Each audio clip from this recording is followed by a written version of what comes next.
अस्सलाम वालेकुम दोस्तों, आपका दोस्त इंजीनियर निशांत और आप मेरा चैनल यूट्यूब पर देख रहे हैं हाउस कंस्ट्रक्शन पाकिस्तान। आज आपके साथ स्टील की रेनफोर्समेंट के लेंटर जब आप डाल रहे होंगे तो लेंटर के अंदर आपको किन किन बातों का ख्याल रखना चाहिए कि आपका जो सरिया एज पर ड्राइंग डला हुआ है या नहीं डला हुआ, इलेक्ट्रिक के पॉइंट आपके किन किन जगहों के ऊपर आने चाहिए और छत डालते हुए आपको स्टील की शटरिंग करवानी चाहिए या आपको लकड़ी के तख्तों की शटरिंग लगानी चाहिए, इनमें से बेस्ट कौन सी है। और जब बिजली के काम आप छत डाल रहे हों तो बिजली के काम के अंदर आपको सोलर की पाइपिंग और सोलर की जो वायरिंग होती है और इसके साथ जो एसी की ड्रेनेज और एसी के जो पाइप होते हैं उनका बड़ा ख़ास ख्याल रखा जाता है। और बहुत से हज़रात जो छत डालते हुए गलतियां कर बैठते हैं इलेक्ट्रिक और स्टील की वजह से, तो ये उनके साथ आप कैसे बच सकते हैं। और जब भी आप घर के अंदर सरिया वगैरह डिज़ाइन करवाते हैं तो सरिया डिज़ाइन करवाते हुए आपको किन किन बातों का ख्याल रखना चाहिए कि जो ये सरिया डिज़ाइन करते हुए बाद में आपको किन किन मसाइल का परेशानी हो सकती है, ये आज की वीडियो के अंदर हम डिस्कस करेंगे। सबसे पहले आप देख सकते हैं कि स्टील का जो जाल है इसके अंदर आप देख सकते हैं कि ये एक्स्ट्रा बार है और ये हमारा मेन और डिस्ट्रीब्यूशन बार है। अब ये डबल जाल क्यों डाला गया है और डबल जाल के अंदर आपके साथ ये स्टील की जो चेयर बार है ये क्यों डाली गई है। इस जगह के ऊपर लोग आम तौर पे ईंटें रखते हैं और इस जगह के ऊपर आप देख सकते हैं जितना भी जाल डाला गया है एक्स्ट्रा बार आपने अपने घर के अंदर लाजमी डालना है एक्स्ट्रा बार। और इसकी जो डिस्टेंस होता है ये डिपेंड होता है कि आपका आउटर साइड के ऊपर 3 फीट, इनर साइड के ऊपर ये 5 से 6 फीट भी दे देता है स्ट्रक्चर इंजीनियर।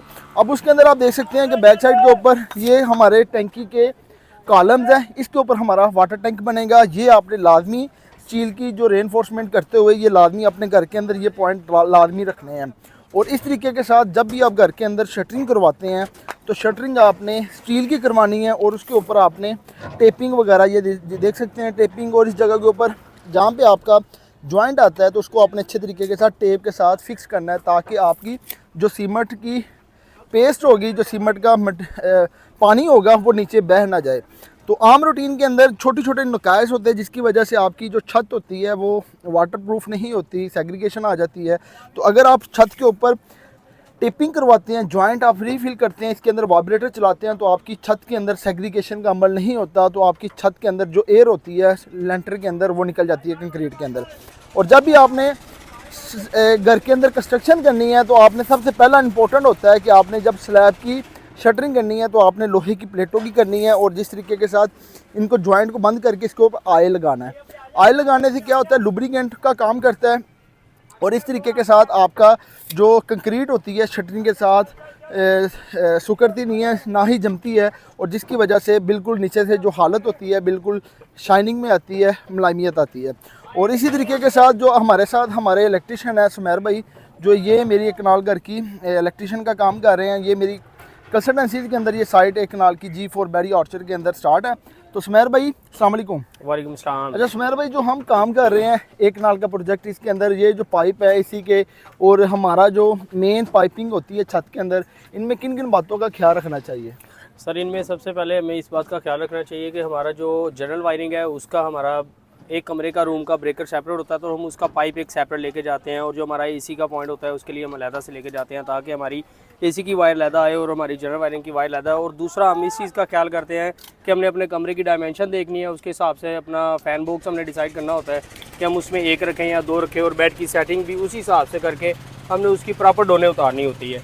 और फिर हम उसको मीडिया देखते हैं कि जैसा हमारा बेड की सेटिंग है उसके सामने मीडिया एडजस्ट है और बिल्कुल ठीक आ रही है तो मीडिया को उसी जगह पे लोकेट करते हैं।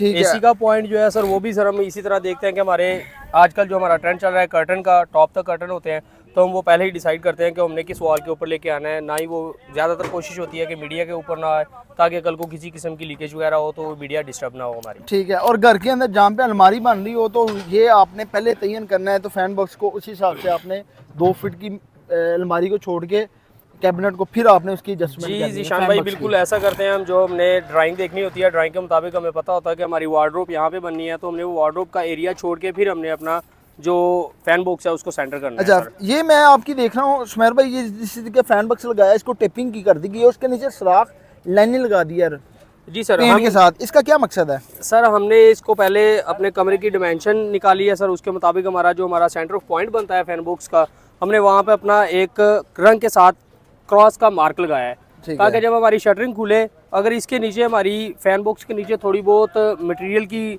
जाता भी है, लेयर जमती भी है, तो हमारा जो निशान होता है, जो प्लस का निशान लगा होता है नीचे, वो नीचे से वाज़ेह हो जाता है। ठीक है। अब इनमें सबसे इम्पोर्टेंट बात हमने जो ख्याल रखा गया है, इसके अंदर हमने ये चेयर बार जो रखी गई है, ये हमने इसके अंदर स्टील की रखी गई है। जिस तरीके का साथ इधर भी देख सकते हैं, बैक साइड पे देख सकते हैं। ये चेयर बार इस वजह से रखी जाती है कि ये एक नीचे वाला जाल और ऊपर वाले जाल के अंदर फ़र्क हो।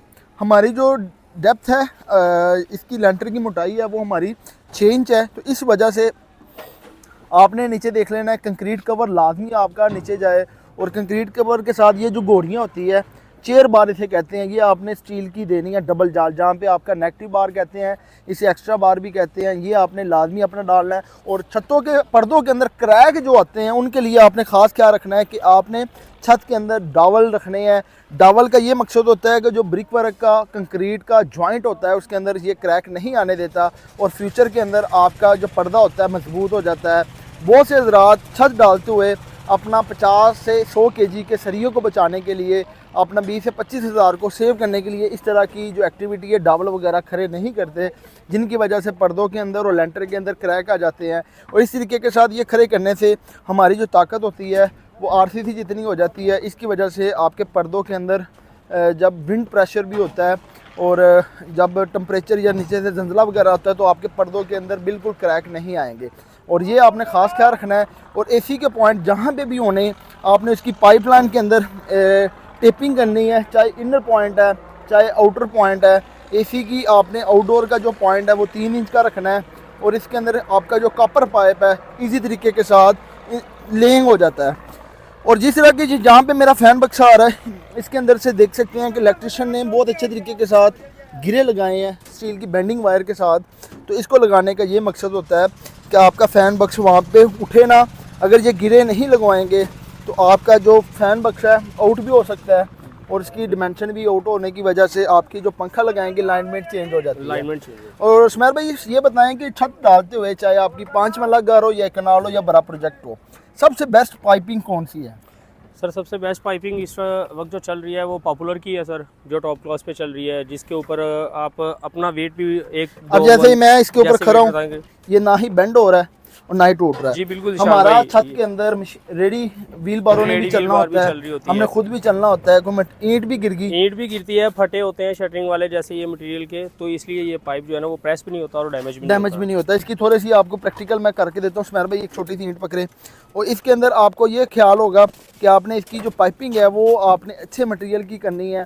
और इसको अगर हम ऊपर से नीचे गिराते हैं, जैसा कि आपके पास ये है, तो इस पाइप को कुछ भी नहीं हुआ। और इसी तरीके के साथ इस पाइप को भी करते हैं तो इसको भी कुछ नहीं हुआ। वो चीज़ आपने मटेरियल लगानी है जो आपका वाटरप्रूफ भी हो, क्वालिटी के अंदर भी हो, कि आप उसके ऊपर चलें। अगर इसी जगह के ऊपर हम हाई डेंसिटी के पाइप डाल लेते तो इसका क्या मकसद होना था? सर जब हम हाई डेंसिटी का पाइप डालते हैं सर, वक्ती तौर पे तो हमें वो एक आसान सोल्यूशन लगता है, हो जाता है। लेकिन जब हम उसमें वायरिंग डालते हैं तो एक फ्रिक्शन का ला है कि रगड़ का कानून पैदा होता है। जब हम तारे खींचते हैं तो वो रगड़ का कानून पैदा होता है, वो गर्म होती है और वो मेल्ट होकर उसके साथ चिपक जाती है, जो फिर तारे इजीली डलती नहीं है, और उसकी वजह से पाइप हमें जगह जगह से डैमेज करने पड़ते हैं और वायरिंग ओपन हो जाती है। अब जैसा कि इसके अंदर हमारे पास इसकी जो बेंड है, सॉकेट है, वो सारे के सारे हम पॉपुलर के इस्तेमाल कर रहे हैं। जी सर, ये बिल्कुल हम पॉपुलर के यूज़ कर रहे हैं पाइप। और इसी तरीके के साथ जो पॉपुलर की पाइपिंग होती है, इसके जितने भी ये पीसीज होते हैं ये वेस्ट में नहीं आते। जो हम दीवारों का काम करेंगे उसके अंदर हमारा ये इंस्टॉलेशन हो जाएगा। बिल्कुल सर, हमारा जो ये पाइप का पीस है ये हम सॉकेट लगा के हम वॉल के अंदर जो हमारी जरियाँ लगेंगी उसमें हम इसको यूज़। अब जो हमारा एक कनाल का प्रोजेक्ट है, इसमें देखिए कि जो इलेक्ट्रिशियन है वो खास ख्याल रखें कि आपने उसके पाइप कितने वेस्ट किए हैं। अगर ये हमारा पूरे एक कनाल का प्रोजेक्ट है, इसकी छत की पाइपिंग इंस्टॉलेशन हो गई है, तो इसके अंदर से देखेंगे ये कुछ पीसीज है, इसको भी एक बॉक्स के अंदर हमने रखा है कि हमारा ये जो छोटे से छोटा बॉक्स भी है, हमारा नीचे जो दीवारों की जड़ियाँ होंगी उसके अंदर इस्तेमाल हो जाएगा। इसके अंदर भी हमारा जो पॉपुलर के देख सकते हैं पॉपुलर का पाइप है, और इसके अंदर से आपको एक बेस्ट चीज़ बताता हूँ कि इसको अगर हम ऐसे भी करेंगे ये टूटेगा नहीं। ये देखें, ये टूटेगा नहीं, ये बेंड हो गया और वापस इसको दोबारा करें तो हो जाए। जो दूसरा पाइप होता है जब उसको ऐसे करते हैं वो टूट जाता है। अब उसको कितनी दफ़ा भी कर रहा हूँ ये टूटेगा नहीं। और वहाँ से ये एक चीज़ होती है कि इसके अंदर इंसुलेशन ऐड कर दी गई है और फिर भी इसके अंदर सुराख है, और बाज़ औक़ात जब आप इसको बेंड ज़्यादा करते हैं तो इधर से टूट जाता है।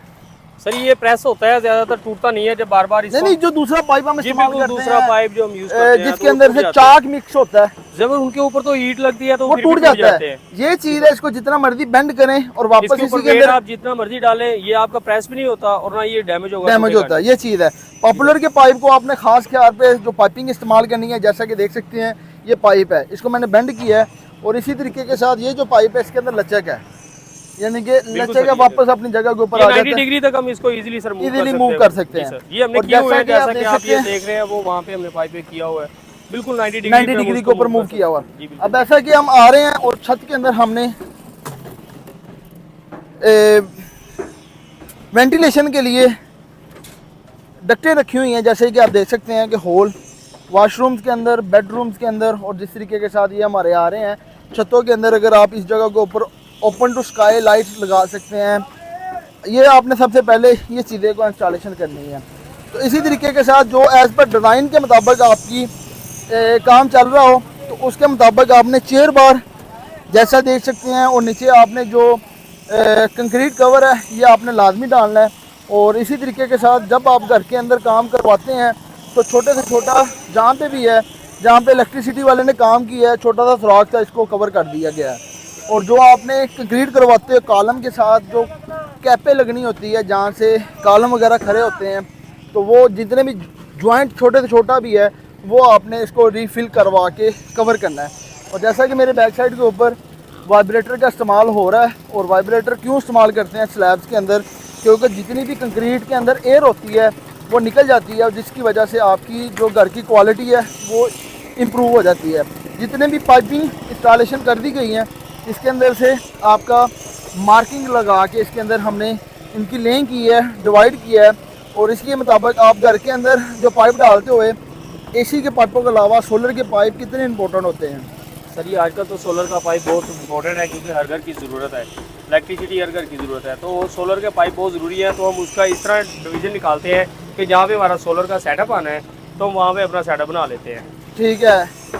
और इसी तरीके के साथ जब आप घर की मेजरमेंट करते हैं एक्स्ट्रा बार, तो इसके अंदर जो बॉक्सेस का जो साइज़ होता है, जो बॉक्सेस का साइज़ होता है वो आपने कोशिश करनी है कि आपका एज पर डिज़ाइन के मुताबिक हो। और इसके अंदर जो मेन और डिस्ट्रीब्यूशन बार है उसकी आपने ख्याल रखना है कि आपका जो बॉक्स है वो 7 इंच बाय 7 इंच पे हो, 8 इंच बाय 8 इंच हो। ये डिपेंड होता है कि आपका एज पर डिज़ाइन के मुताबिक किस जगह के ऊपर आ रहा हो। और जिधर भी मेरे पर्दे पैरापिट आनी है उस जगह के ऊपर हमने इसको खड़ा कर दी है। इसकी वजह से आपके जो पर्दों के अंदर जॉइंट होते हैं वो नहीं आएंगे, और आपके जो पर्दे होते हैं वो आपके मजबूत होंगे। और इसके अंदर से आप देख सकते हैं कि हमने 60 ग्रेड का स्टील यूज़ किया है मुगल का, और मुगल के साथ जो एज़ पर डिज़ाइन के मुताबिक इनके अंदर हमने जो रिंग की स्ट्रिप्स यूज़ की है वो देख सकते हैं कि 9 इंच बाय 9 इंच के ऊपर है और एज़ पर डिज़ाइन के मुताबिक है। और इसी तरीके के साथ इसके अंदर जो ये बेंडिंग वायर है ये आपने 6 किस्म की लगानी है, 20 गेज या 21 गेज, जो टूटे ना। जिस बेंडिंग वायर ऐसी भी होती है कि इसके ऊपर स्टील के ऊपर खड़ा होते हैं, वो बेंडिंग वायर टूट जाती है, लोड नहीं ही बर्दाश्त करती। जितनी बेंडिंग वायर आप अच्छी इस्तेमाल करेंगे आपकी जो सरिये की ताकत है उतनी ज़्यादा आएगी। और जितने भी आपके एसी के पॉइंट है, सोलर के पॉइंट है, ये आपने सबसे पहले इंस्टॉलेशन कर लेने हैं। और जब भी घर के अंदर आप स्टील की रेनफोर्समेंट करते हैं तो इसके अंदर से आपको बैरियर की तरफ से जो स्ट्रक्चर डिज़ाइन की तरफ से आपको मिलता है कि आपने किन किन जो स्ट्रक्चर इंजीनियर से आपने घर की डिज़ाइन करवानी है। तो बैरियर के अंदर कुछ ऐसे भी होते हैं कि आपको स्ट्रक्चर इंजीनियर लाइक जैसे नेशनल वाले हैं, और नेशनल वालों का जो डिज़ाइन होता है वो डिज़ाइन के अंदर एक्स्ट्रा स्टील डाल देते हैं, जिसकी वजह से आपके जो छत का जो बजट होता है वो आपका एक्सीड कर जाता है। एक अच्छा इंजीनियर और एक अच्छा आर्किटेक्ट या एक अच्छा स्ट्रक्चर इंजीनियर वही होता है जो आपकी इकोनॉमिकल प्राइस के अंदर, इकोनॉमिकल बजट के अंदर स्टील का डिज़ाइन करे। क्योंकि हम जो लाहौर के अंदर मैदानी इलाका के अंदर बिल्डिंग बनती है ये एग्रीकल्चर लैंड के ऊपर होती है, और इसके अंदर आपने डिज़ाइन वो करना है कि जो आपके बजट के मुताबिक और आपकी क्वालिटी के मुताबिक हो। और ऐसा भी होता है कुछ स्ट्रक्चर इंजीनियर स्टील की रेनफोर्समेंट के मुताबिक एक ड्राइंग को दूसरी ड्राइंग के साथ कॉपी पेस्ट कर देते हैं कि इस जगह के ऊपर हमारे स्पैन के ऊपर ये स्टील चाहिए ही नहीं था, वो जगह के ऊपर आपका एक्स्ट्रा स्टील, एक्स्ट्रा बीम डाल देते हैं। ये क्योंकि टेक्निकल प्रॉब्लम की वजह से वो कंज्यूमर के ऊपर आता है जिस बंदे का घर बन रहा होता है। तो लाइक जब भी घर के अंदर आप स्ट्रक्चर इंजीनियर को आइडेंटिफाई करें किसी भी को, तो मार्केट के अंदर सैयद इमरान हैदर का अच्छा स्ट्रक्चर इंजीनियर के तौर पर डिज़ाइन करते हैं। दूसरा SSC वाले हैं हमार साहब, और 3-4 डायमंड इंजीनियरिंग वाले हैं।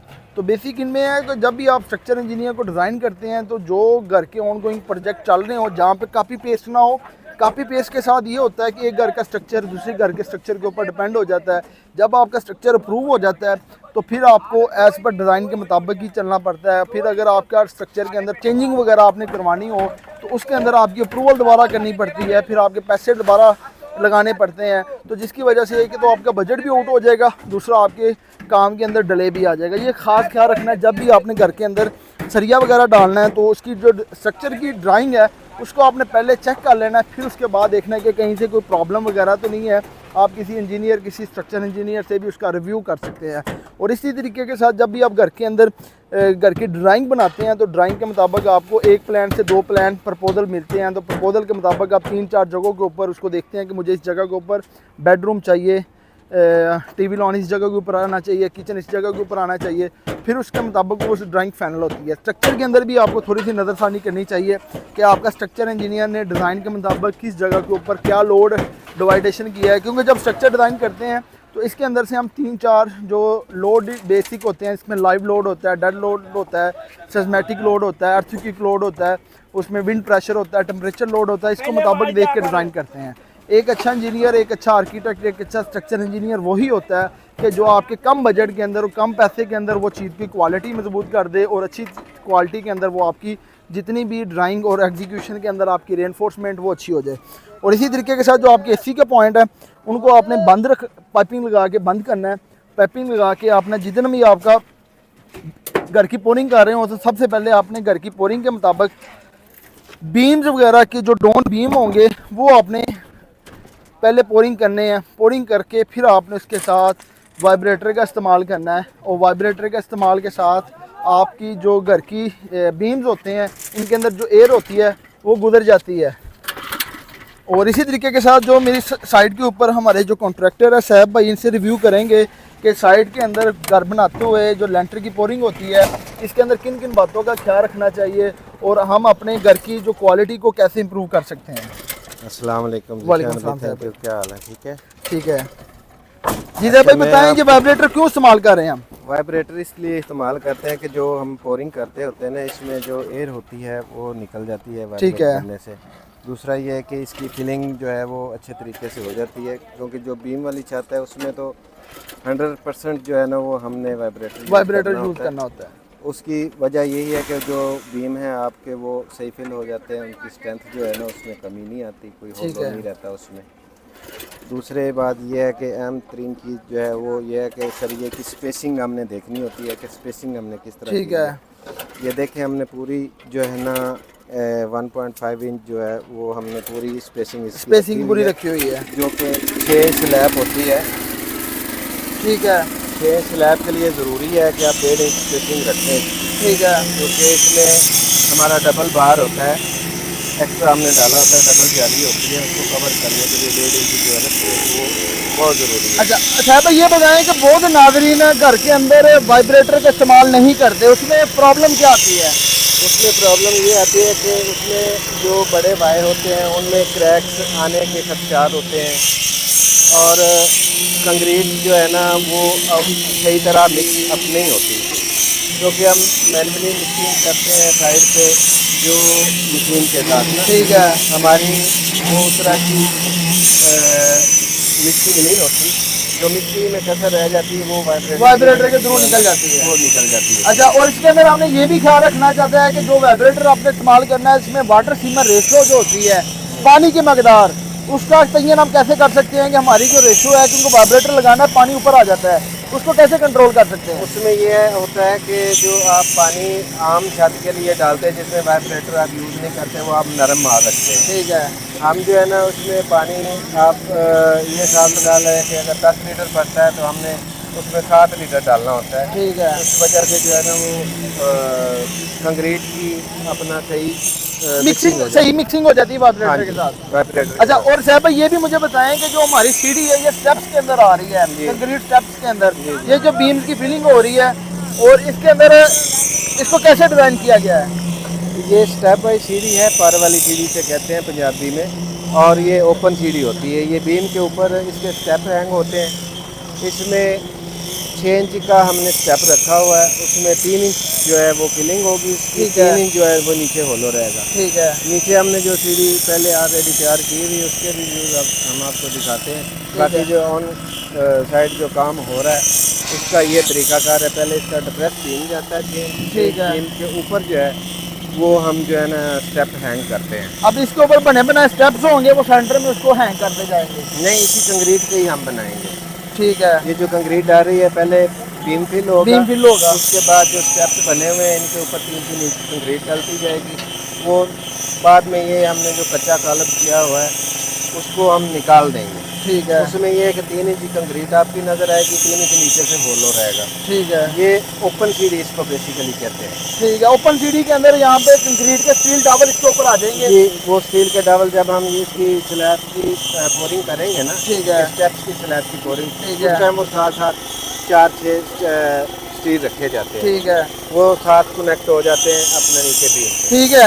अच्छा, और ये भी बताएं साहब भाई कि हम घर बनाते हुए जो स्ट्रक्चर की ड्राइंग होती है इसके अंदर काफ़ी चेंजिंग होती है। जी जी मौके के ऊपर तो हम तो ड्राइंग ले लेते हैं, जी जी। जब मौके के ऊपर छत की बारी आती है तो इसके अंदर काफ़ी चेंजिंग होनी पड़ती है। फिर मौके के ऊपर अगर चेंज करते हैं तो रिवाइज करानी पड़ती है। जी जी। उस नज़रिए के अंदर जो चीज़ इधर प्रॉब्लम फेस हो रही है, या हम उस डिज़ाइन को कैसे, जो आने वाले क्लाइंट है जो घर बनाना चाह रहे हैं, तो स्ट्रक्चर इंजीनियर का बहुत इंपॉर्टेंट रोल होता है।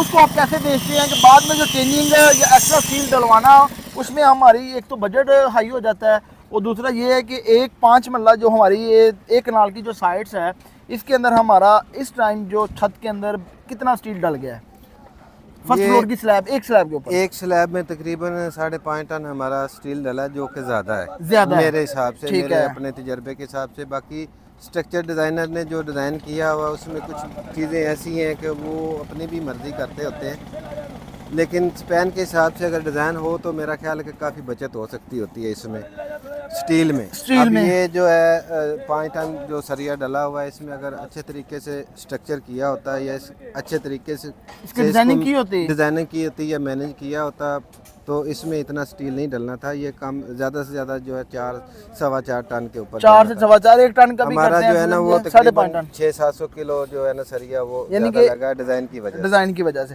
और जब भी आप घर और की दूसरी चीज़ ये है कि सबसे अहम चीज़ वो ये है कि स्ट्रक्चर डिज़ाइनर जो है ना वो उसको देखना चाहिए, फॉलो करना चाहिए कि मेरे स्पैन कितने हैं, मैं कितने बीम दे रहा हूँ। या ये देखें ना, ऑन मौका पे मैं आपको दिखाता हूँ, एक बीम हमारा जा रहा है ये फ्रंट के ऊपर, ये डाउन बीम है, 1 फीट इसकी फिलिंग हो रही है, 6 इंच ये ऊपर छत में है, तकरीबन 1.5 फुट इसकी फिलिंग है। ठीक है।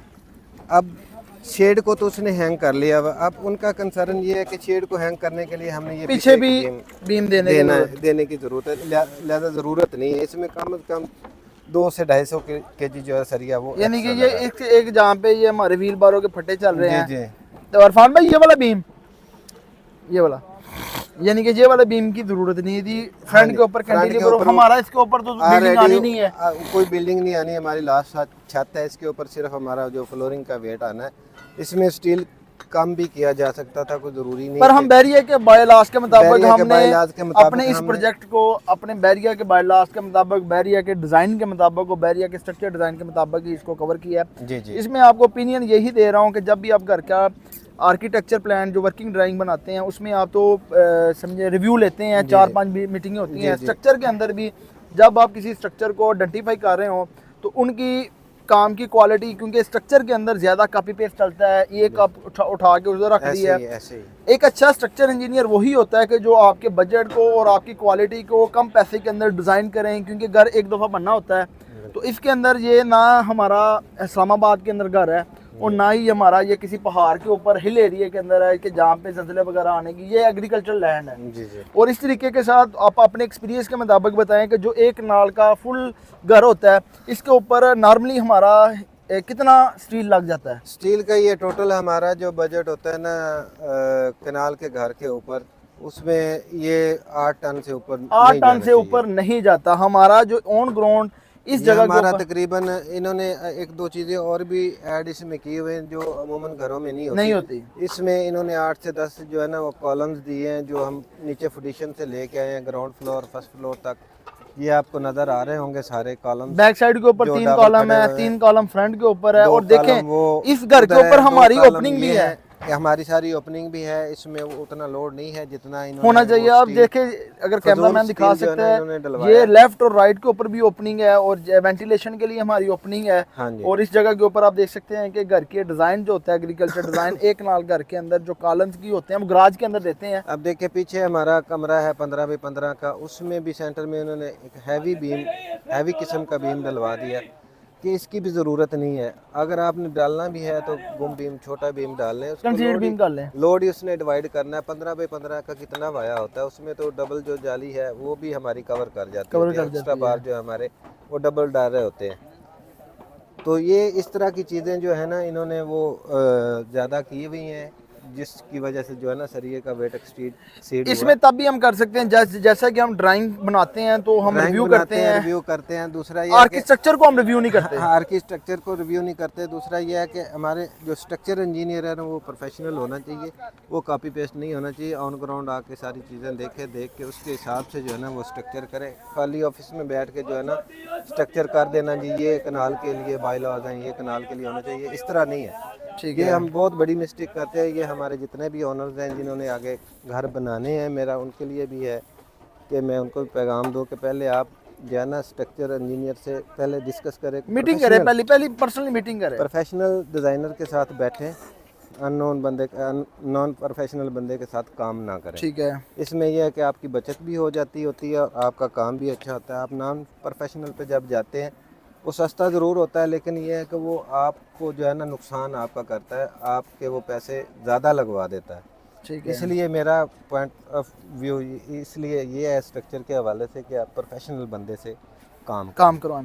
अच्छा, और ये तो आपकी स्ट्रक्चर के होगी। जब भी आप स्ट्रक्चर के मुताबिक रिव्यू करनी है 3-4 आप पहले मीटिंग करें। पेमेंट करने से पहले एक दफ़ा जाएं, अपना बजट प्लान बताएं कि हम इतने बजट के अंदर इकोनॉमिकल जोन के अंदर ये कर सकते हैं। और इसी तरीके के साथ ये हमारे जो परगोले हैं, परगोले के जो डिज़ाइनिंग है इसके अंदर हमारा जो एक 3 बाई 3.5 का एक खाना बन रहा है, इसके अंदर 4 बाई 4 का, इसके अंदर हमने लाइटें भी दी हुई हैं और इसके अंदर से हमने कंक्रीट बीम भी दिए हुए हैं। और इसके अंदर हमें जो डिज़ाइनिंग और परगोलों की ताकत को रेनफोर्समेंट करते हुए इसके अंदर वाइब्रेटर इस्तेमाल करेंगे और नीचे से हमारी एक्यूरेसी के मुताबिक जैसे कि ये सेक्शन किया गया उसके साथ चिकनी मिट्टी जिसे गाची भी कहते हैं वो भी लगाई गई है। इसका क्या मकसद होता है? इसका मकसद ये होता है कि जब हम पोरिंग करते हैं ना कंक्रीट जो है आप खाली फ्रेम बनाते हैं ईंटों का, तो वो ईंटें अगर आप ऐसी छोड़ देते हैं तो वो सारा साथ पेस्ट हो जाता है ना कंक्रीट। बाद में इसको उतारने में मसला होता है, वो कंक्रीट का जो सारी रेशो है उसके अंदर चली जाती है।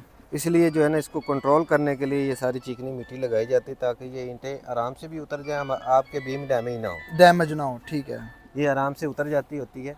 जब हम उतारेंगे इसको इंशाल्लाह हम उसके यानी कि इसके अंदर ये है कि चिकनी मिट्टी आपको लगाने का ये मकसद होता है कि आपका जब प्लस्टरिंग करते हैं कि आपके जो बीम्स होते हैं वो एज पर लाइनिंग के अंदर आते हैं, गुनिये के अंदर आते हैं और आपका सीमेंट की जो प्लस्टरिंग की रेशो होती है आधी इंची से पौनी इंची वो उधर तक आती है। अगर आपकी लाइनमेंट ठीक नहीं होगी तो इस जगह के ऊपर आपको 1.5 से 2 इंची मसाला भी लगाना पड़ता है, जिसकी वजह से डैम्पनेस की वजह से वो नीचे गिरना शुरू हो जाता है। आज की वीडियो के अंदर आपको स्टील की रेनफोर्समेंट और स्ट्रक्चर के रिलेटेड और इलेक्ट्रिसिटी और जो छत के अंदर पाइपिंग होते हैं उसके रिलेटेड तमाम वीडियो आपके साथ शेयर की है। अगर आज की वीडियो के अंदर आपको तमाम काम की क्वालिटी और काम के मतलब स्ट्रक्चर इंजीनियर के रिलेटेड और कार के बनाते हुए आपने जो सबसे मेन कॉमन व्यू होता है उसके अंदर वाइब्रेटर होता है, वाइब्रेटर के साथ जो बिजली के पॉइंट्स हैं और एसी के पॉइंट्स हैं इनको आपने ख़ास ख्याल रखना है।